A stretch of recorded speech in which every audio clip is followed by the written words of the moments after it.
सबसे बड़ा रोग क्या कहेंगे लोग। ओशो अक्सर कहते थे मनुष्य बाहर की जेल में नहीं भीतर की जेल में बंद है, और उस जेल की सलाखें लोहे की नहीं विचारों की बनी होती है।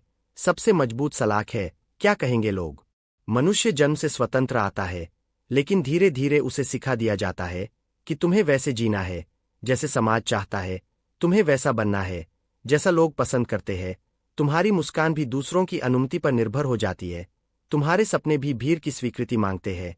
तुम कपड़े पहनते समय सोचते हो लोग क्या कहेंगे, तुम काम चुनते समय सोचते हो लोग क्या कहेंगे, तुम प्रेम करते समय भी डरते हो लोग क्या कहेंगे। यह डर धीरे धीरे तुम्हारी आत्मा को खा जाता है। तुम अपने नहीं रहते, तुम दूसरों की अपेक्षाओं का जोड़ बन जाते हो। तुम्हारा चेहरा असली नहीं रहता, वह एक मुखौटा बन जाता है, और तुम उस मुखौटे को ही अपना चेहरा समझने लगते हो। ओशो कहते हैं सबसे बड़ा रोग है यह चिंता कि लोग क्या कहेंगे, क्योंकि लोग कभी संतुष्ट नहीं होते। यदि तुम सफल हो जाओगे तो लोग ईर्ष्या करेंगे, यदि असफल हो जाओगे तो लोग उपहास करेंगे, यदि चुप रहोगे तो लोग कहेंगे घमंडी है, यदि बोलोगे तो कहेंगे बहुत बोलता है। इस भीड़ का कोई अंत नहीं, इस भीड़ की कोई दिशा नहीं। तो फिर तुम किसके लिए जी रहे हो? उन लोगों के लिए जिनकी अपनी कोई स्पष्टता नहीं, जो स्वयं डरे हुए हैं, जो स्वयं दूसरों की नजरों में अच्छे दिखने का अभिनय कर रहे हैं।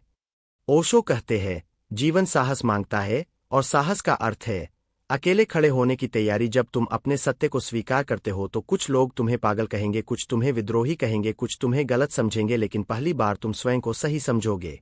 समाज तुम्हें सुरक्षित बनाना चाहता है, लेकिन सुरक्षा की कीमत बहुत भारी है।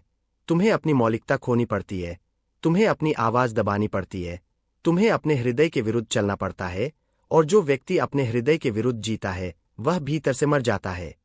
लोगों की राय मौसम की तरह बदलती रहती है, आज वे तुम्हारी प्रशंसा करेंगे, कल वही लोग तुम्हारी निंदा करेंगे। यदि तुम अपनी दिशा लोगों के शब्दों से तय करोगे तो तुम कभी स्थिर नहीं रह पाओगे। सबसे बड़ा रोग है क्या कहेंगे लोग, और सबसे बड़ी दवा है अपने भीतर की आवाज सुनना। जब तुम स्वयं को पा लेते हो तब दुनिया की सारी आवाजें फीकी पड़ जाती है, तब केवल स्वतंत्रता बचती है, और वही जीवन का सच्चा स्वाद है।